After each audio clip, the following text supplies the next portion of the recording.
नमस्कार, मैं धात लाइव संवाद में आप सभी का स्वागत करती हूँ।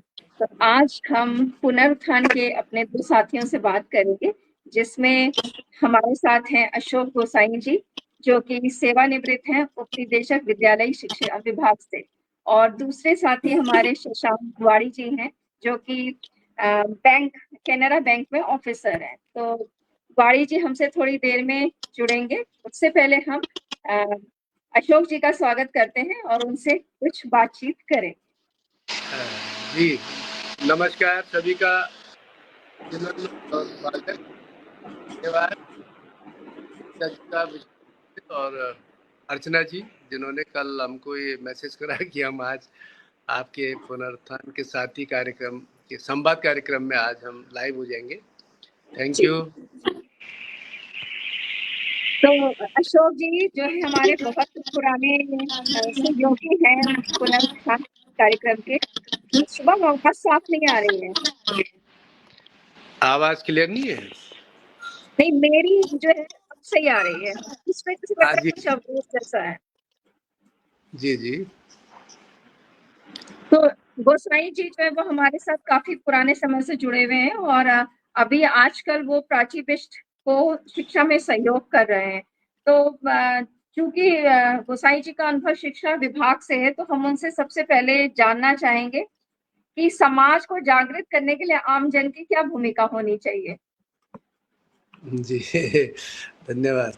हाँ, ये बहुत ही आजकल के परिप्रेक्ष्य में बहुत सामान्य प्रश्न हो चुका है कि आमजन की पूरे हमारे लोकतांत्रिक व्यवस्था में जो सबसे बड़ी शक्ति हो आमजन में ही है और वही हमारे समाज की इकाई है। वहीं से हमको कोई भी सामाजिक सुधार या शैक्षिक सुधार, अन्य क्षेत्रों में जो भी सुधार की आवश्यकता होती है वहीं से शुरू होती है। तो यदि उस स्तर से हम लोग शुरू करें और बहुत ही लोकल स्पेसिफिक जिसको कहते हैं कि भाई इकाई स्तर से हम रूट लेवल से यदि शुरू करें तो उसका समाधान भी आएगा और उसका जो अंत होगा, उसके जो परिणाम होंगे वो भी बहुत सकारात्मक होंगे और सभी के लिए सुखदायी होंगे। तो आमजन का मतलब ये है कि हम तो यही समझेंगे कि हर परिवार में एक कुछ बच्चे होते हैं, उनके पेरेंट्स होते हैं और 2-3 पीढ़ी के लोग से एक संयुक्त परिवार बनता है। तो आज अभी हमारी जो व्यवस्था है वो संयुक्त परिवार की भी है और बहुत न्यूक्लियर फैमिलीज़ की भी बात हो चुकी है, स्टार्ट हो चुकी है। तो सामाजिक परिवर्तन हो रहे हैं, लेकिन शैक्षिक स्तर पर भी बहुत सारे स्तरीकरण हुआ है, क्योंकि हमारे देश की जो शिक्षा व्यवस्था है उसमें अभी जो है उस यूनिवर्सलाइजेशन नहीं हो पाया है। बहुत प्रयासों के बाद भी एक समान शिक्षा नहीं है, तो कई तरह की शिक्षा है, संवैधानिक व्यवस्था है। तो हर वर्ग की हर अलग अलग क्षेत्रों में अलग तरह की शिक्षा है, तो इस तरह से स्तरीकरण भी हुआ है। शैक्षिक स्तर के हिसाब से भी शिक्षा व्यवस्थाएं अलग अलग हैं, बहुत पैरेलल सिस्टम है हमारी शिक्षा में। तो उस हिसाब से सामाजिक स्तरीकरण भी बढ़ा है और जिससे कि हमारा जो यूनिवर्सलाइजेशन ऑफ एजुकेशन सिस्टम का जो एक बड़ा नारा है हमारा, जो एक बड़ा उद्देश्य है, उसको हम पूरा नहीं कर पा रहे। तो सभी का इसमें एक प्रमुख भूमिका है, विशेष रूप से परिवार के सभी सदस्यों का, जो कि अपने बच्चों को एक अच्छी शिक्षा देकर एक अच्छा सुयोग्य नागरिक बनाना चाहते हैं। तो उनके लिए तो बहुत ही ज़रूरी हो जाता है कि वो इसमें अपनी अग्रणी भूमिका समझें। और क्योंकि बच्चे का जब जन्म होता है तो उसकी शिक्षा उसके माता पिता से शुरू होती है, उसके परिवारजनों से शुरू होती है। तो ये चीज़ थोड़ा इसमें भी इसको अभी हमको इस ढंग से लेना पड़ेगा कि संपूर्ण दायित्व हम स्कूली शिक्षा का न समझें और जो पुरानी व्यवस्था थी हमारी अनौपचारिक जो शिक्षा व्यवस्था थी कि वह हम विद्यालय से बाहर भी और विद्यालय से पूर्व जो शिक्षा होती थी, घर की शिक्षा, उस पर भी काफ़ी उस पर हमारा विशेष ध्यान हो। माता पिता उसको समझें कि उनका एक-एक बच्चे की जो शुरुआती जो उसकी शिक्षा है, उसकी आदतें हैं, उसको एक अच्छा आचरण उसको देना है, उसको बोलचाल, उसकी हर जगह जहाँ भी उसको आवश्यकता है वहाँ पर उसका सहयोग करना चाहिए। तो शिक्षा से शुरू होती है और ये जो हमारी औपचारिक शिक्षा व्यवस्था है, ये तो उसके 3 साल 5 साल के बाद शुरू होती है। लेकिन जन्म से जो शिक्षा होती है, जब उसका अंकुरण होता है उसके गुणों का, क्योंकि 2.5 और 3 साल में बच्चों की जो समझ है वो विकसित होनी शुरू हो जाती है। तो उसको जो है हमको ये हर परिवार के हर सदस्य का ये दायित्व है और उसी से समाज बनता है। तो मैं मानता हूँ कि जो बच्चे को उसकी शिक्षा, उसकी दीक्षा, उसके आगे का करियर प्लान करना, ये सब जो है उसमें अहम भूमिका होती है उसके पेरेंट्स की। और चूँकि आज की शिक्षा सिर्फ़ उसका सिद्धांत पक्ष ही मजबूत हुआ है, जहाँ तक मेरा अनुभव है, और जो व्यवहार पक्ष है उसमें बहुत पीछे है। तो इसलिए ये ज़रूरी है कि उसका बच्चे का जो अपना भी स्वयं का मूल्यांकन होना चाहिए जैसे-जैसे वो ग्रोथ करता है, और वो समझे कि मेरी बुद्धि जो है वो किस फ़ील्ड के लिए उपयुक्त है। यदि बच्चा भी उसका आकलन करे, उसके पेरेंट्स उसकी नीड को समझें, उसकी जो प्रवृत्तियाँ हैं उनको समझें, उसकी जो कॉम्पिटेंसीज़ हैं उनको, उसका कौशल है, जो दक्षताएँ हैं उसको समझें। और इसमें टीचर जब वो विद्यालय शिक्षा में जाए, प्रवेश करे, औपचारिक शिक्षा में जब वो प्रवेश करे, तो वो वहाँ पर उसके जो टीचर एज ए मेंटर उसके लिए काम करे, तो फिर आगे उसका जो सही मार्गदर्शन उसको मिल पाएगा और वो फिर एक सही दिशा में अपना करियर प्लान करेगा, अपना व्यवसाय चुनेगा, देश के लिए देश के बारे में सोचेगा, पर्यावरण के बारे में सोचेगा, अंतर्राष्ट्रीय मामलों के बारे में सोचेगा, सामाजिक जो भी उसके रिश्ते नाते ये जो है सबके बारे में वो फिर सोचना शुरू करेगा। तो इतना ही है कि उसमें सभी की भूमिका है और आमजन ही हम कहेंगे, वही उसके पेरेंट्स उसके लिए आमजन है, और फिर सारे लोग मिलके एक एक समाज बनाते हैं और उसी में बच्चों के बारे में उनका एक दृष्टिकोण पनपता है। जी। तो बहुत अच्छी तरह से आपने समझाया अपने अनुभव के आधार पर कि आम जन को जागृत करने के लिए सबसे पहले जो तरीका है वो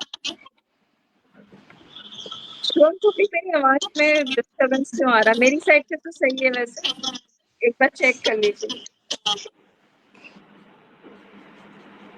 तो अशोक जी ने जैसे कि बताया कि किसी भी आम समाज में आम जन के जागृत होने के पीछे जो रहता है वो अनौपचारिक शिक्षा और औपचारिक शिक्षा दोनों का महत्व है। अनौपचारिक में माता पिता, पारिवारिक वातावरण, पारिवारिक रिश्तेदार, सदस्य, ये सब आते हैं। साथ ही जो आपने एक बहुत बड़ी बात कही जिस पर कि बच्चों के साथ साथ जो है अभिभावकों को भी ध्यान देना चाहिए, वो है आत्म मूल्यांकन का, कि बच्चे की अपनी रुचि क्या है, उसको अपना भी एक तरह से मूल्यांकन करना चाहिए और फिर सोचना चाहिए कि मेरी रुचि क्या है, मुझे क्या करना चाहिए, क्या मेरे लिए सही है या क्या मेरे लिए गलत है। दूसरा जो है, जब औपचारिक शिक्षा में वो आता है बच्चा, तो उसका जो शिक्षक होता है एज ए मेंटर और टीचर के रूप में उसको सहायता सपोर्ट करता है, एक तरह से पूरी तरह से उसकी व्यक्तित्व को खुलने में और उसकी समझ को परिपक्व होने में उनका भी एक अहम रोल होता है। तो इस तरह से औपचारिक और अनौपचारिक शिक्षा दोनों ही आम जन को जागृत करने के लिए सहयोगी है। तो आपने बहुत सुंदर तरीके से इसका उत्तर दिया, तो आपका बहुत बहुत आभार। मैं दूसरी चीज अभी आपसे ये जानना चाहूंगी, जैसे आप पुनरुत्थान में बच्चों के करियर काउंसलिंग से भी जुड़े हुए हैं, तो इस संबंध में थोड़े से अपने विस्तार से हमें बताएं कि ये बच्चों के लिए कैसे मददगार हो सकता है या क्या सहायता कर सकता है, करियर काउंसलिंग किस तरह से उपयोगी है बच्चों के लिए। जी madam, thank you Mudita ma'am. मुझे एक्चुअली ये जो कार्यक्रम, क्योंकि हमारे पुनरुत्थान के जो बच्चे हैं ये सभी आपदा ग्रसित परिवारों के बच्चे हैं और बहुत डिप्राइव्ड क्लास के बच्चे हो गए हैं। और 13 की जो जून की आपदा थी उसके बाद के जितने भी बच्चे, एक बहुत ही अच्छा सराहनीय कार्यक्रम ये शुरू कर दिया गया है और इसमें बहुत अच्छे बच्चे हमारे जो आज मुझे लगता है मैंने कुछ बच्चों से बात भी की है सीधे, तो वो मास्टर डिग्री भी प्राप्त कर चुके हैं और अपना करियर भी वो दूसरे फील्ड में जाके करना उन्होंने शुरू कर दिया है। तो अभी जो एक पिछला 2 हफ्ते पहले हमारा संडे को इंजीनियर वीरेश जी के सहयोग से एक कार्यक्रम शुरू किया था हमने। तो उन्होंने सारे बच्चों की उनके पास सूची थी, मैंने भी वो सूची उसका भी मैंने एनालिसिस किया, तो 67 बच्चे हमारे पास आए हैं जो ग्रेड 6 से और मास्टर डिग्री तक के बच्चे हैं। कुछ उसमें बीएड कर रहे हैं, कुछ और भी संस्थानों में अध्ययनरत हैं।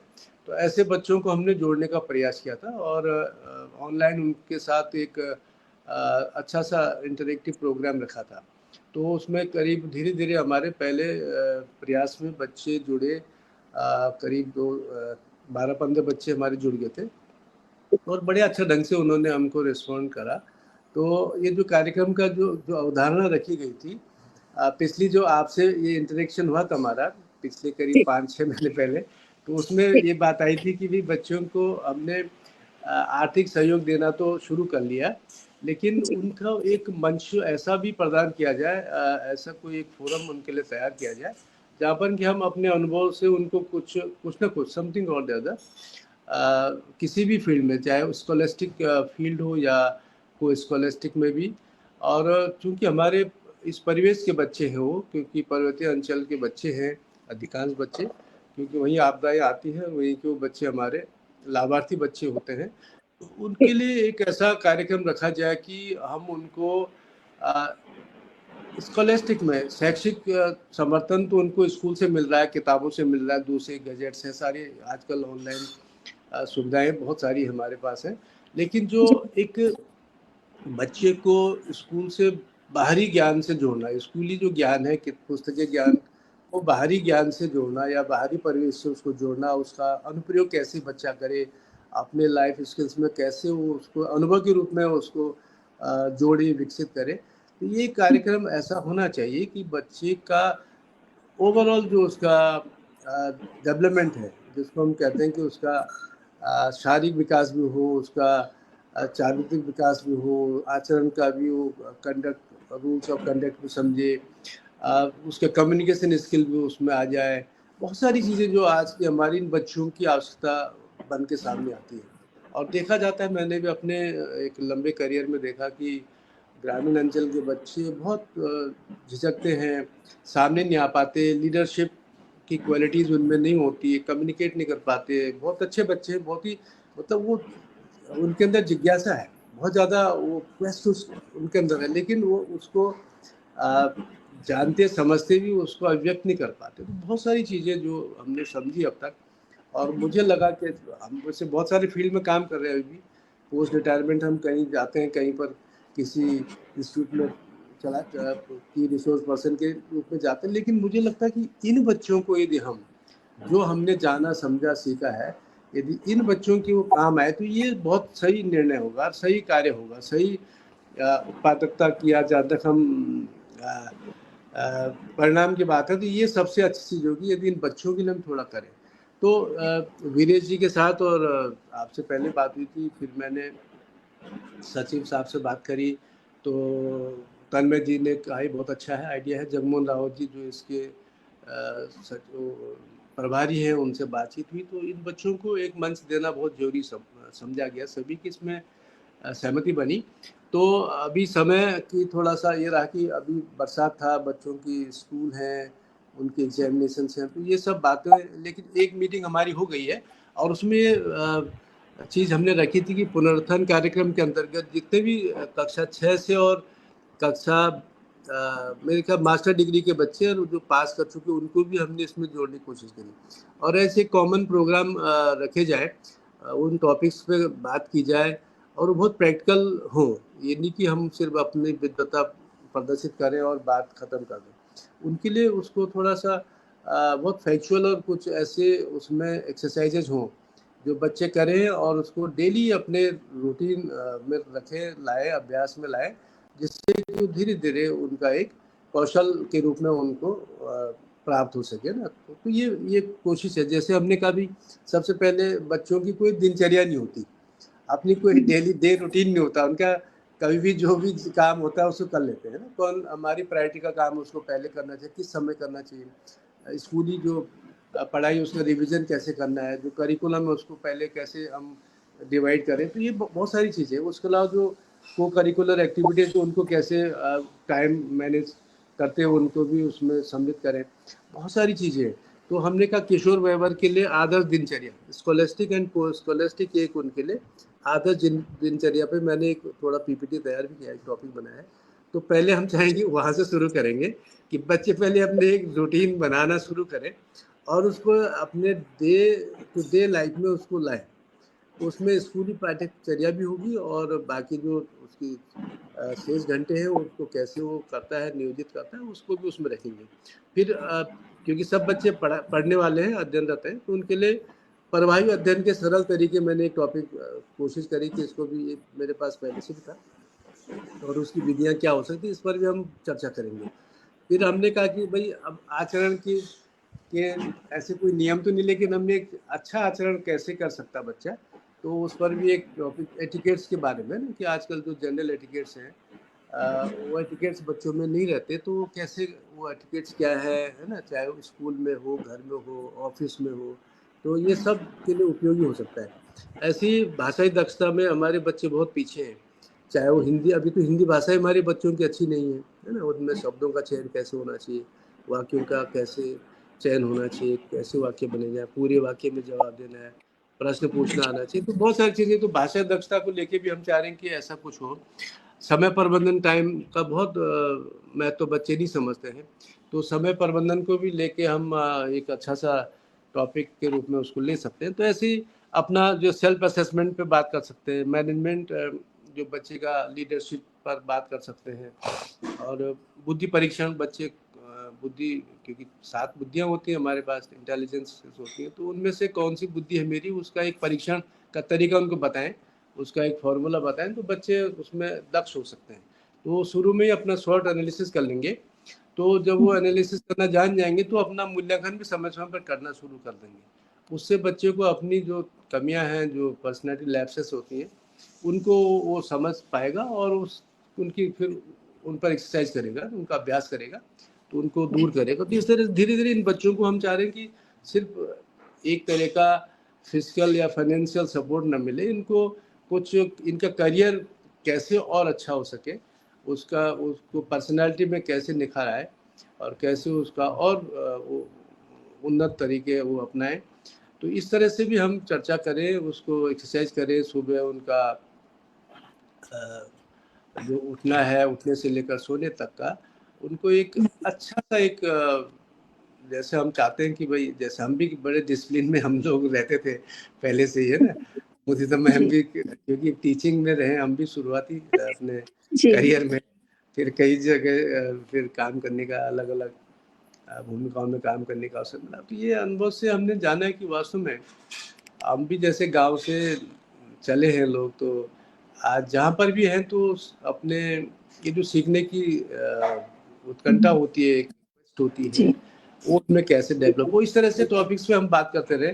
तो करियर काउंसलिंग के लिए हम तब ये वीरेश जी और अन्य बच्चों का भी विचार आया था कि सर इसमें हमको जैसे एआई तक की बात बच्चों ने करी कि हमको एआई पर, तो मैंने बट वो भी होगा, हम सारी आपकी नीड जानेंगे, आपसे पूछेंगे कि इसका एक डिज़ाइन कैसे हम तैयार करेंगे। अभी तो हमने एक अवधारणा रखी है, लेकिन अगली मीटिंग में अभी हो सकता है कि 1 तारीख को जो प्रोग्राम होता है हमारा, ये दीपावली के बाद विकास को छोटी दीपावली, उस दिन वो बच्चे अभी तन्मय जैसे मेरी बात हुई थी, एक प्रोग्राम में मिले थे, जगमोहन राव जी के हाउस वार्मिंग में मिले थे, तो वहाँ पर उन्होंने मुझसे थोड़ा बातचीत करी कि सर इसको हम 1 तारीख को इसको वर्चुअल क्लास न करें, हम पहली बार तो वर्चुअल हम बच्चों को मिले हैं, लेकिन अब इसको रियल क्लास हम वहाँ पर जहाँ पर भी वो कार्यक्रम होगा, शायद CIMS में होगा, तो लास्ट टाइम मैं भी गया था उस प्रोग्राम में, तो वहाँ पर हमने कहा बच्चों को एक सेशन में 1-2 घंटे का वहाँ पर उनको बिठा के कर देंगे, उनको सब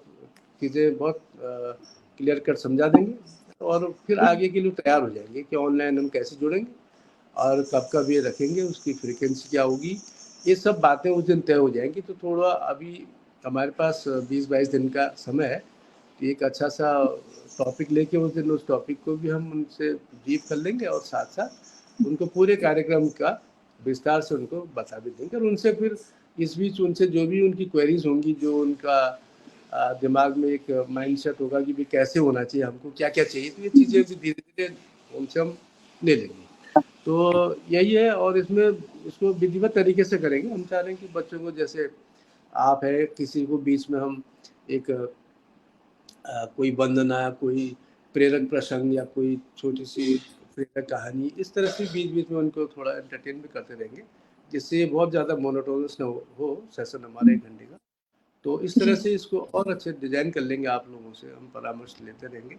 तो इतना ही था, अभी इसको आगे कैसे होगा इसको फिर शुरू करेंगे। शुरू करने के बाद ही बहुत बहुत ही अच्छी तरह से आपने बिल्कुल अपने अनुभव के आधार पर बहुत सुंदर एक इसकी रूपरेखा बनाई है और आपने मुझे भी भेजा था तो उसे भी मैंने पढ़ा था, मुझे बहुत अच्छा लगा।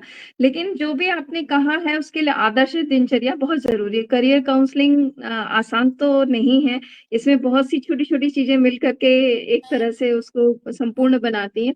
तो उसमें जो आपने जो बातें कही वो मेरे ख़्याल से बहुत महत्वपूर्ण है, जिसमें कि आदर्श दिनचर्या भी है, आचरण भी है, भाषा दक्षता भी है, समय प्रबंधन भी है, बुद्धि परीक्षण भी है और सबसे ऊपर जो है वो सीखने की इच्छा, जो आपने कहा कि अगर सीखने की इच्छा होगी जैसे आपने अपना उदाहरण दिया या किसी का भी उदाहरण दिया जो एक अच्छे पद पर पहुँच जाता है या बहुत सफल हो जाता है अपने जीवन में, तो उसमें सबसे बड़ा जो रोल होता है उसकी अपनी स्वयं की इच्छा सीखने की होती है कि मैं कैसे सीखूँ या मैं अपने आस-पास के जो मेरे चारों ओर वातावरण में काम चल रहे हैं, क्रियाकलाप चल रहे हैं, मैं उनसे क्या सीख सकता हूँ? क्या छोटी-सी बात सीख कर के अपने को अपने आचरण में उसको उतार सकता हूँ?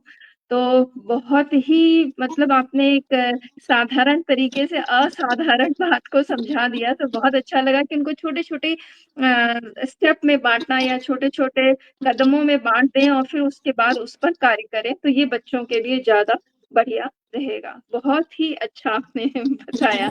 हमारे जो भी दर्शक इस समय सुन रहे होंगे या देख रहे होंगे या बच्चे जो पुनरुत्थान के अगर इस कार्यक्रम को देख रहे होंगे तो अवश्य वो लाभान्वित होंगे। एक दूसरी और भी बहुत सी चीज़ आती है जैसे बच्चे ही नहीं शुभम मेरी आवाज़ यहाँ से तो सही जा रही है लेकिन थोड़ा-सा आवाज़ में डिस्टर्बेंस आ रहा है। एक बार चेक कर लीजिए।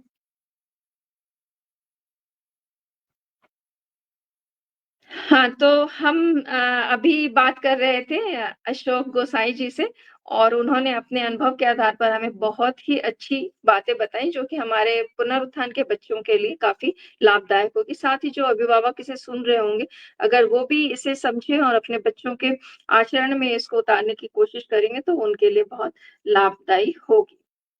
अब मैं अशोक जी के अनुभव के आधार पे एक चीज़ और पूछना चाहती हूँ कि किन विपरीत परिस्थितियों में बच्चों को अपने से बड़ों से मार्गदर्शन लेना चाहिए? मतलब कौन-सी ऐसे फ्लैग हो या कौन से ऐसे साइन हो जिससे उन्हें ये लगे कि नहीं अब मैं इस समस्या को खुद नहीं कर सकता या ये समस्या है और मुझे इसका जो है समाधान अपने किसी बड़े अनुभवी आदमी से लेना चाहिए। वो कौन-कौन सी बातें हो सकती हैं? वो कौन-सी विपरीत परिस्थितियाँ हो सकती हैं? जी मैम धन्यवाद।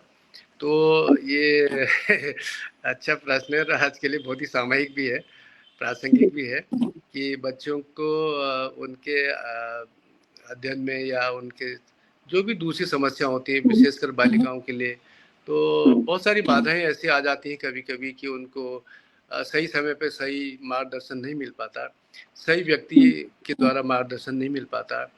क्योंकि जी। हमारी जो व्यवस्था है अभी वो बहुत नेगेटिवली बहुत ज़्यादा इफ़ेक्टिव है क्योंकि विद्यालय जो हमारे सरकारी सिस्टम में चल रहे हैं उनमें अभी बहुत सारी कमियां हैं। बहुत प्रयासों के बावजूद भी बहुत सारी कमियां अभी दिखती हैं। कहीं पर शिक्षकों का अभाव है, तो कहीं पर वहाँ पर जो है इंफ्रास्ट्रक्चर की कमियां हैं, लेबोरेटरीज़ की हालत बहुत अच्छी नहीं है ना? तो बहुत सारी चीज़ें हैं जो कि बच्चे को समय-समय पर उनको महसूस होता होगा कि उनको मार्गदर्शन की आवश्यकता होती है और ऐसी समस्याएँ उनकी आती हैं, बाधाएँ उनके साथ जुड़ी हुई हैं और कम से कम हमारे इस परिवेश के बच्चे जो कि ग्रामीण अंचल में अभी उन विद्यालयों में पढ़ रहे हैं, क्योंकि मेरी भी पूरी अधिकांश जो मेरी सेवा रही वो भी पर्वतीय जिलों में रही है, तो मैंने दूर-दूर के विद्यालयों तक भ्रमण करके देखा है। तो बहुत सारे कठिनाइयाँ भी हैं, वहाँ पर अपनी पारिवारिक समस्याएँ भी हैं क्योंकि अधिकांश हमारे बच्चे जो हैं वो अपवंचित वर्ग के बच्चे हैं, तो आर्थिक रूप से कमज़ोर बच्चे हैं, है ना? उनके पास बहुत सारे संसाधन नहीं, जैसे अभी हम ऑनलाइन ये सब प्रोग्राम करने की बात कर रहे हैं, जो ये बच्चों के लिए स्कॉलस्टिक जी। जो ये इंटरेक्शन प्रोग्राम की बात कर रहे थे, तो इसमें जैसे एक बाधा है कि वो उनके पास इलेक्ट्रॉनिक गैजेट्स नहीं है, लैपटॉप नहीं है, ये स्मार्टफोन्स नहीं है। फ़ोन है तो फिर उसमें उनके पास जो है नेट पैक रखने की व्यवस्था नहीं है, डालने की। तो बहुत सारी चीज़ें, या जगह ही ऐसी कि जहाँ पर कि कनेक्टिविटी नहीं है। तो इस तरह की चीज़ें हैं। अभी तकनीकी चीज़ें हैं जो कि उसके पारिवारिक पृष्ठभूमि को बहुत बुरी तरह से प्रभावित करती हैं। तो इसमें यद्यपि मैंने जो अनुभव मेरा रहा अब तक, हर माता-पिता चाहे वो कितने भी कैसी भी पृष्ठभूमि से हो, लेकिन वो उसका उसका सपना ये होता है कि उनका बच्चा जो है बहुत अच्छा सुशिक्षित बच्चा बने, है ना? और एक अच्छा नागरिक बने, उसकी एक अपनी पहचान हो, आइडेंटिटी हो। तो इस तरह से हर माता-पिता का सपना होता है। अब वो जानने की हमको एक हम लोग बहुत कम लोग होते हैं जो इस चीज़ को समझ पाते हैं। और यदि हम समझ पाएँ उनकी कि भई माता-पिता के मन की बात को यदि हम समझ जाएँ, तो हम फिर उन बच्चों के बारे में उसी तरह से अपना जो कार्य है वो नियोजित करते हैं, उनके लिए बहुत सारी विशेष व्यवस्थाएँ करने के लिए प्रयास करते रहते हैं। तो सभी हम लोग जितने भी आज की शिक्षा व्यवस्था के जितने भी लाभार्थी हैं, चाहे वो शासन प्रशासन स्तर के हों या हमारे विभागीय हैं और नीचे ब्लॉक और उसके विद्यालय स्तर के, सभी का ये प्रयास रहता है। तो इस तरह से एक समझ धीरे-धीरे बन रही है, क्योंकि जितनी भी हमारी ये केंद्र पोषित योजनाएँ हैं, राज्य सरकार की योजनाएँ हैं, सबका उद्देश्य यही है कि हम हर बच्चे तक स्कूल की पहुँच सुनिश्चित कर पाएँ और हर बच्चे को एक अच्छी पाठ्यचर्या उसको उपलब्ध कराएँ, उसको साल भर जो उसको मिलना चाहिए और उसके बाद जो उसमें परिवर्तन दिखना चाहिए, वो उस उद्देश्य में सफल हो। तो ये प्रयास हैं और सरकारी प्रयास भी हैं, लेकिन जो मैं पहले कह रहा था कि सरकारी प्रयासों की से भिन्न जो है हमारे अपने परिवार के और जो आस-पास के लोग हैं, जो संस्थाएँ हैं जो कि बच्चों के पुनरुत्थान जैसे कार्यक्रम के साथ जुड़े हैं।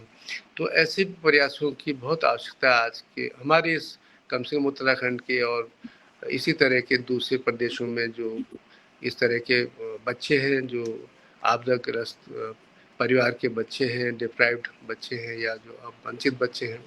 तो इनके लिए तो मुझे लगता है कि हर स्टेप पे बच्चे को ज़रूर कुछ न कुछ उसको इस तरह के सहयोग की आवश्यकता है। तो जैसे हमने ये कोशिश करी थी, ये भी एक तरह का वही प्रयास जो आप कह रहे हैं कि भई इस तरह से यदि हर चाहे वो व्यक्तिगत स्तर पे हो और समाज की जो संस्थाएँ हैं, उनके स्तर से हो, इस चीज़ को ज़रूर वो अपने कार्यक्रम में ज़रूर लाएँ कि इन बच्चों के लिए और उन्हीं बच्चों के लिए बल्कि जो दूसरे बच्चे हैं, इनसे भिन्न बच्चे हैं जो पुनर्स्थान के साथ नहीं कवर किए गए, तो वो उन बच्चों की भी आवश्यकता है। और मैंने देखा बहुत सारे ऐसे हमारे संगठन हैं, संस्थान हैं, जो एनजीओज़ हैं, वो जाते हैं, करते हैं बहुत सारे ऐसे करियर काउंसलिंग की बात करते हैं और लेकिन उसका रिज़ल्ट कितना मुझे लग रहा है कि अभी बहुत ज़्यादा उसमें हम लोग सफल नहीं हुए, क्योंकि हमारी अभी जो शिक्षा व्यवस्था है, उसका आपने भी अनुभव किया होगा कि बच्चा किस लाइन की शिक्षा ले रहा है, किस डिसिप्लिन में उसकी शिक्षा-दीक्षा हुई है, कौन-सी डिग्री उसने ली है और फिर जब वो करियर चुनता है, तो वो दिशा बदल जाती है। यदि उसने लिटरेचर में उसने मास्टर डिग्री ली है, तो फ़ौज में भर्ती हो जाता है ना? तो ये विडंबना है हमारी शिक्षा व्यवस्था की कि हमारा जो अभी जो व्यवस्था है यहाँ पर कि उसके जॉब या उसके करियर को उसके डिग्री से जोड़ा अनिवार्य रूप से जोड़ा गया कि नहीं भाई डिग्री ये होनी चाहिए तभी तुम जो है शिक्षक बनोगे, तभी तुम डॉक्टर बनोगे। अब कोई अनुभव से यदि वो जानता है, विद्या जानता है, वो दवाई जानता है किसी खास चीज़ की, तो वो तो उसका मास्टर हुआ।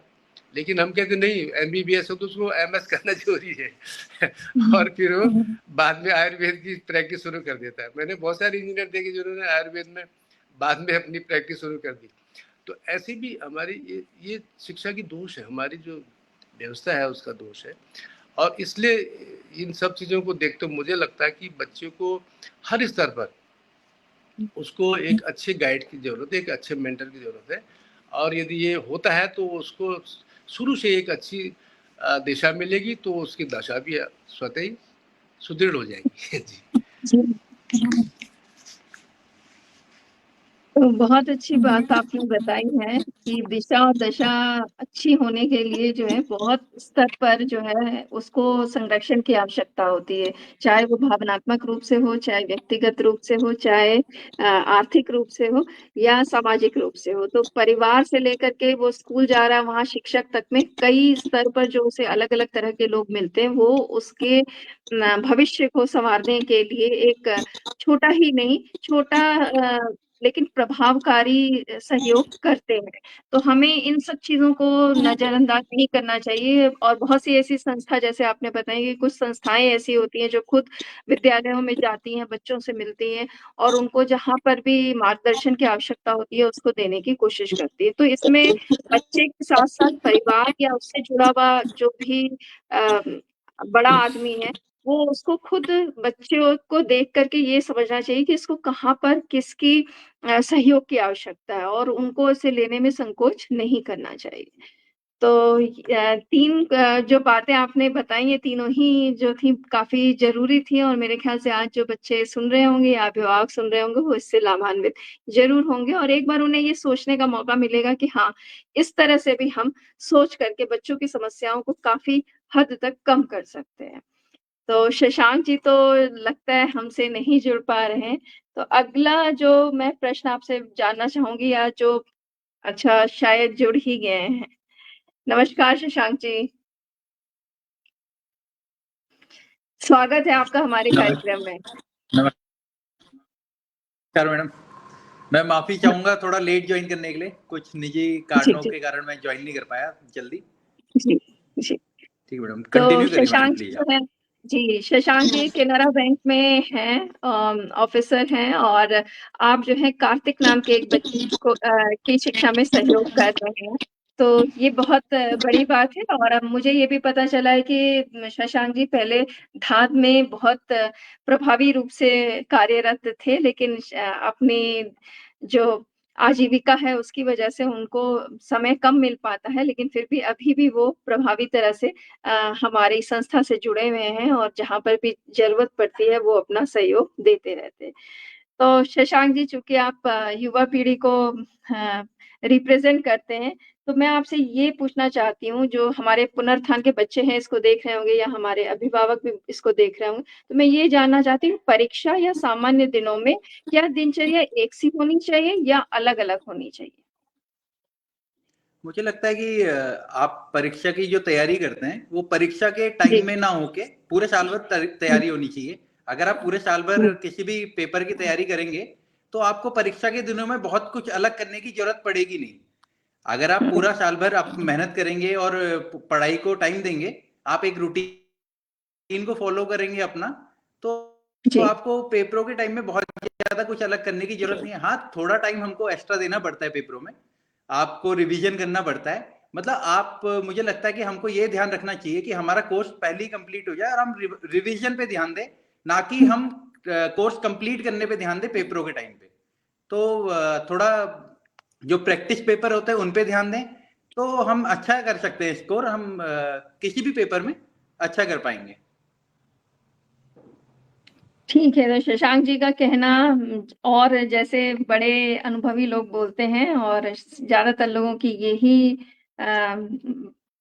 इच्छा होती है कि हमारे बच्चे जो हैं वो शुरू से जैसे ही कोर्स शुरू हुआ है या सेशन स्टार्ट हुआ है, तो तब से ही जो है अपनी पढ़ाई पर पूरा-पूरा ध्यान दें और हर अलग-अलग विषयों के लिए थोड़ा समय निकालें।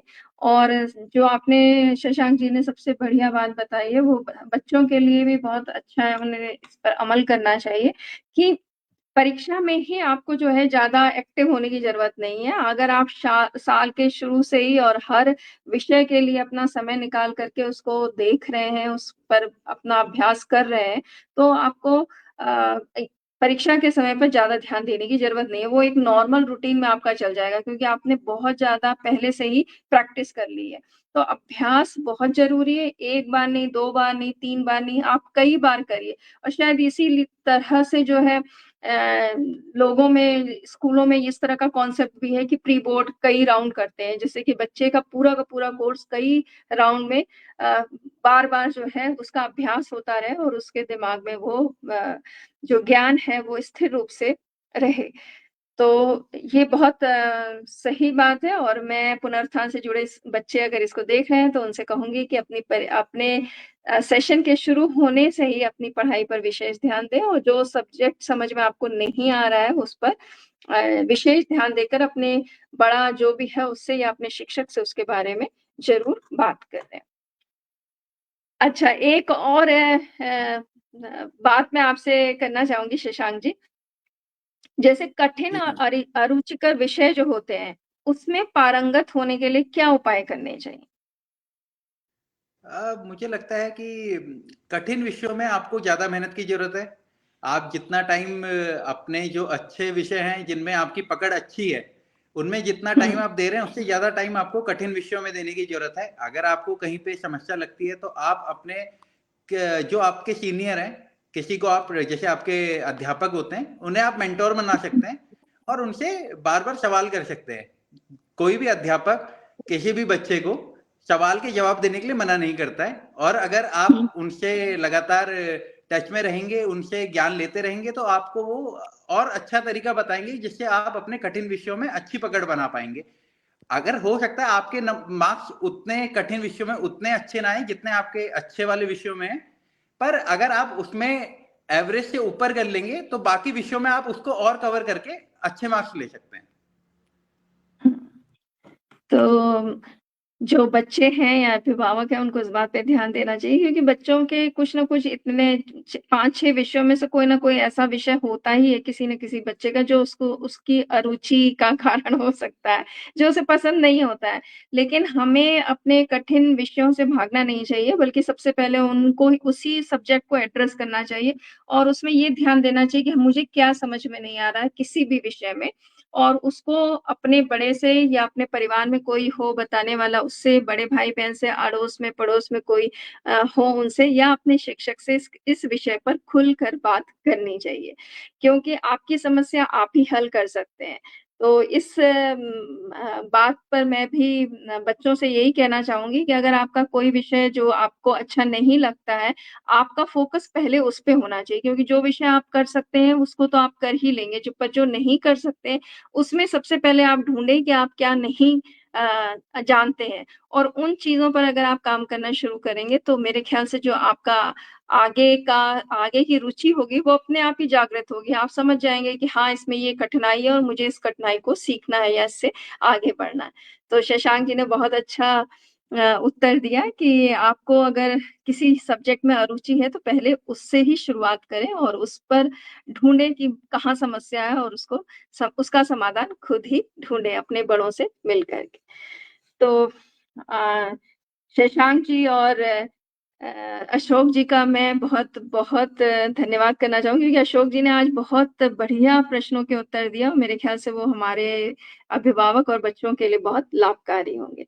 लास्ट में मैं शशांक जी से भी और अशोक जी से भी केवल एक ही बात यही करना चाहूँगी कि पुनरुत्थान का जो प्रारूप हमारा चल रहा है, इसमें क्या किसी बदलाव की ज़रूरत आपको लगती है या आपको लगता है कि ये ठीक है, हमको इसी पर ही काम करना चाहिए? जैसे कि आजकल हम पुनरुत्थान में अपने बच्चों के करियर काउंसलिंग की भी बहुत ज़्यादा ध्यान रखते हैं और समय-समय पर इस पर भी कार्य कर रहे हैं। और हमारे पास जितने भी अनुभवी सदस्य जुड़े हुए हैं, वो अपने समय के आधार पर जो है बच्चों को इसमें मदद कर रहे हैं। तो पहले मैं अशोक जी से जानना चाहूँगी और उसके बाद शशांक से। जी, good evening Shashank ji and welcome क्योंकि आपसे मेरा पहला ये परिचय हो रहा है और हम लोग वेट कर रहे थे कि भाई हमारे युवा अधिकारी हैं बैंकिंग सेक्टर में काम कर रहे हैं तो बहुत अच्छा लगा आपने जो एकेडमिक क्वेश्चन किए मैम ने मैं तो समझता था कि उनको कुछ और करियर को लेके ज़्यादा आप फोकस करेंगी लेकिन आपने जो उनसे क्वेश्चन करे तो और उन्होंने इतने अच्छे ढंग से उसके प्रश्नों के उत्तर दिए तो आपका धन्यवाद। और जो ये आपने अंतिम प्रश्न हम दोनों से संयुक्त रूप से पूछा इस पर पहले भी मैं एक बार पिछली जो वार्ता हुई थी उसमें इस पर बातचीत कर चुके हैं। तो जो प्रारूप है या जो अभी जो संरचना है हमारे पुनरुत्थान की क्योंकि एक विशेष बच्चों के लिए है कार्यक्रम, तो उस समय हमने बात रखी थी, लेकिन वो थोड़ा-सा वो ऑब्सोलीट हो गई थी, वो मेरे ख्याल से वो उनके क्षेत्र में नहीं आती थी, तो वो अच्छी बात थी, मैं समझ रहा था। क्योंकि हमने ये भी सोचा था कि माता-पिता को जो बच्चे खो चुके हैं आपदाओं में, विभिन्न तरह की जो प्राकृतिक आपदाएँ हैं या दुर्घटनाएँ हैं, उनमें जो बच्चे अपने माता-पिता या उनमें से किसी एक को उन्होंने खोया है, तो उनका सहयोग हम लोग मिल के कर रहे हैं। और बहुत अच्छी व्यवस्था है कि एक अच्छा-सा बच्चों के लिए एक धनराशि जमा हो रही है सभी के अंशदान से, सहयोग से, और वो फिर उन बच्चों को उनकी आवश्यकता के हिसाब से उनका जो स्कूल का जो शुल्क है या जो दूसरे खर्चे हैं, उसमें वो सहयोग कर उनका आगे का उनके वो काम आता है। तो इससे बाहर तो नहीं जाया जा सकता। पुनरुत्थान के साथी या सहयोगी जो जितने अधिक होंगे और यदि इसमें अंशदान बढ़ता है, एक अच्छा-सा कॉर्पस डेवलप होता है हमारा, तो उससे जो है उन्हीं बच्चों पर और कुछ उनको, क्योंकि जैसे अभी हम उनको जो सरकारी सिस्टम में हैं बच्चे औपचारिक व्यवस्था में अपना अध्ययन कर रहे हैं, उनके लिए तो सब कुछ निःशुल्क है, और बालिकाओं के लिए कक्षा 12 तक सब कुछ निःशुल्क है। पुस्तकें भी अब उनके लिए फ्री ऑफ कॉस्ट आती हैं, यूनिफ़ॉर्म्स भी आने लगी हैं। कक्षा 8 तक तो बच्चों के लिए सभी कुछ सब में छूट है, और जो इस तरह के बच्चे हैं, विशेष वर्ग के बच्चे, उनके लिए कुछ स्कॉलरशिप की भी व्यवस्था है, तो ये बहुत अच्छा है, उनको बहुत ज़्यादा लेकिन जब आगे वो अपना औपचारिक शिक्षा से जब हट के व्यावसायिक शिक्षा में जाते हैं, किसी दूसरे संस्थान में पढ़ने जाते हैं, तब जाके मुझे लगता है कहीं पर कि उनको ये कठिनाई महसूस होती होगी, क्योंकि यदि वो बच्चा जो है अपने को सक्षम समझता है और वो उसके लिए उपयुक्त है, तो उसको हो सकता है कि वो यदि वो मेन एमबीबीएस कोर्स में जाना चाहता है, लेकिन उसकी ऐसी आर्थिक स्थिति नहीं है, तो वो फिर मजबूरी में हो सकता है वो नर्सिंग तक ही सीमित तक हो जाता है। तो ऐसे में यदि कोई बहुत ही ज़्यादा हमारा इस तरह का काबिल बच्चा है, हमारे पुनरुत्थान के बच्चों में से जो आगे किसी विशेष क्षेत्र में डिसिप्लिन में अपनी शिक्षा, या हो सकता है कि अब्रॉड में भी आजकल ऐसी यदि उनकी काउंसलिंग हम करें उनको किसी विशेषज्ञ के द्वारा, कि वो बाहर यूएस में या बहुत सारे देशों में जहाँ पर कि उनको फेलोशिप मिल जाती है और उनको इंटर्नशिप भी मिल जाती है 6 महीने की पढ़ाई के बाद, तो 2-2 साल का कोर्स वहाँ पर 1 साल में हो जाता है। तो इस तरह से उनको ये भी हम आगे के लिए उनको प्रेरित करें कि भाई इस तरह की भी आगे करियर के हमारे पास रास्ते हैं, तो ये भी उनको समझाएं, लेकिन उसके लिए जो हमारा कॉर्पस है वो बड़ा होना चाहिए। अभी तो बैंक के हमारे गाड़ी साहब समझ सकते हैं कि देखिए बच्चों के लिए तो सुविधाएं हैं, उनको बैंकिंग से भी फाइनेंस हो जाता है, लेकिन उससे वो तो उनकी एक लायबिलिटी बन जाएगी फिर।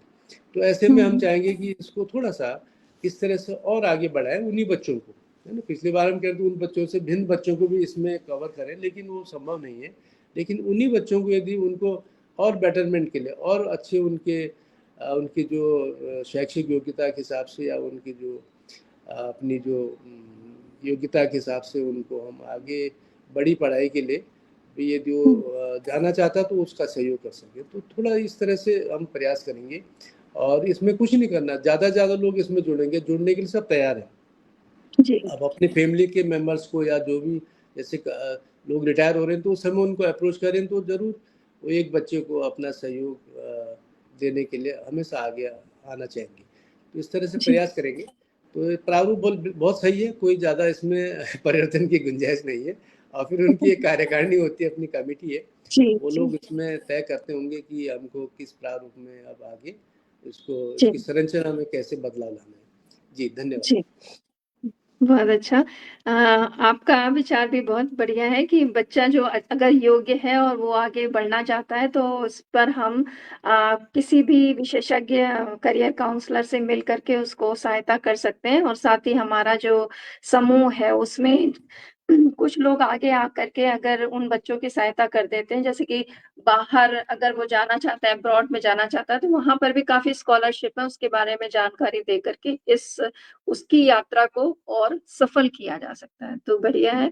मैं शशांक जी से पूछना चाहूँगी कि पुनरुत्थान का प्रारूप जो अभी चल रहा है, वो सही है क्या? इसमें कुछ बदलाव की आवश्यकता है आपकी तरफ से?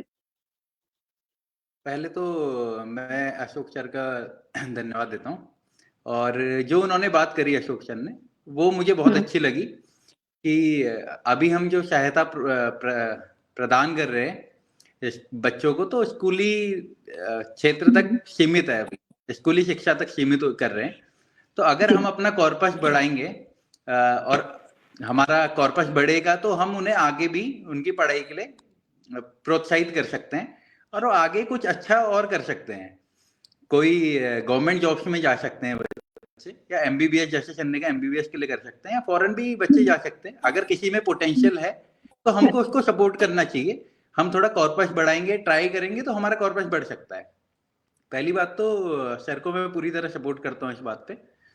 दूसरा, मैं ये कहना चाहता हूँ, अपना जो पॉइंट है मेरा, मुझे लगता है कि बहुत ज्यादा कुछ चेंज करने का जरूरत है नहीं पुनरुत्थान के उसमें हमें।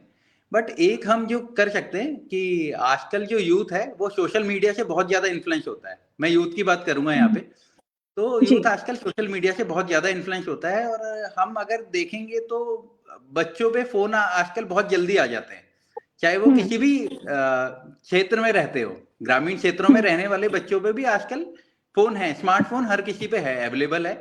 तो वो सोशल मीडिया से बहुत जल्दी जुड़ जाते हैं। तो उसमें क्या होता है, सोशल मीडिया में अगर अच्छी चीजें हो रही हैं सोशल मीडिया में, तो बुरी चीजें भी हैं जिनका असर बच्चों पे जल्दी पड़ता है, क्योंकि उनका माइंड उस समय उस तरीके से डेवलप नहीं होता, उतना मैच्योर नहीं हो पाता है कि वो समझ सके कि उनके लिए क्या सही है और क्या गलत है।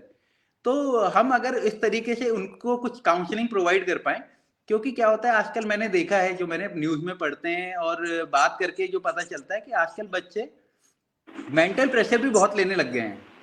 तो पढ़ाई का प्रेशर और बाकी जो सोशल लाइफ उनकी चलती है, उसका प्रेशर भी उन लोगों पे काफी रहता है। तो मुझे लगता है काउंसलिंग, करियर काउंसलिंग तो होनी ही चाहिए। उसके अलावा उनकी लाइफ में क्या चल रहा है उसके रिगार्डिंग भी हमको, अगर हम काउंसलिंग प्रोवाइड कर पाए बच्चों को, सोशल मीडिया के रिगार्डिंग हम उन्हें समझा पाए कि सोशल मीडिया में क्या अच्छा है, क्या बुरा है, और क्या उनके लिए अच्छा है, क्या उनके करियर के लिए अच्छा है, अगर हम उनको उस तरीके से गाइड कर पाए, तो एक उनका हम स्कूली सहायता दे ही रहे हैं, उनकी करियर के लिए तो हम सहायता दे ही रहे हैं, बट उनकी ओवरऑल लाइफ में हम इम्पैक्ट डाल पाएंगे उससे ज्यादा। और अगर हम किसी का ओवरऑल लाइफ में इम्पैक्ट डालेंगे, अगर वो शिक्षा में उतना अच्छा नहीं भी कर पाता बच्चा, अगर हम उसकी ओवरऑल लाइफ में इम्पैक्ट डालते हैं, तो ओवरऑल लाइफ में बच्चा अच्छा करेगा आगे जाके, मुझे ऐसा लगता है। धन्यवाद। हाँ, बहुत सही आपने बातें कही हैं शशांक जी, और सभी इससे सहमत होंगे। आपके जो विचार हैं हम उनको अपने नोट करेंगे, और जैसे अशोक जी जो हैं करियर काउंसलिंग हमारे पुनरुत्थान के बच्चों का देख रहे हैं, तो वो भी इस बात को ध्यान में रखेंगे। आप दोनों ने जिन भी क्षेत्र में बातें करी हैं या अपने विचार बताए हैं, अशोक जी ने अपने अनुभव के आधार पर, वो वाकई में बच्चों के लिए बच्चों को बहुत लाभान्वित कर सकते हैं, अगर बच्चे उसे अपने जीवन में उतारे, उन पर ध्यान दें। तो मैं आप दोनों का आभार प्रकट करती हूँ धात की तरफ से, कि आप जैसे लोग जो हैं हमारे कार्यक्रम से जुड़े हैं और बच्चों के ओवरऑल सर्वांगीण विकास के बारे में सोचते हैं। साथ ही मैं जो दर्शक इस प्रोग्राम को देख रहे हैं या बाद में देखेंगे, उनसे भी ये कहना चाहती हूँ कि पुनरुत्थान का जो हमारा कार्यक्रम है, ये केदारनाथ आपदा के बाद से शुरू हुआ था, और धाद ने पुनरुत्थान कार्यक्रम करके इसमें बच्चों की शिक्षा पर ध्यान दिया था। और ये प्रोग्राम जो रहता है वो समाज के लोगों के द्वारा ही प्रायोजित होता है। इसमें हमारे समाज के कुछ संवेदनशील लोग जो रहते हैं, वो बच्चों की शिक्षा को प्रायोजित करते हैं। तो अगर आप भी किसी भी बच्चे के जीवन में शिक्षा का उजाला भरना चाहते हैं, तो हमारे दिए गए नंबरों पर आप जानकारी प्राप्त कर सकते हैं, और जुड़ें और आनंद उठाएं किसी बच्चे के जीवन में शिक्षा के उजाले को भर के। धन्यवाद। धन्यवाद मैडम। धन्यवाद। थैंक यू, नमस्कार।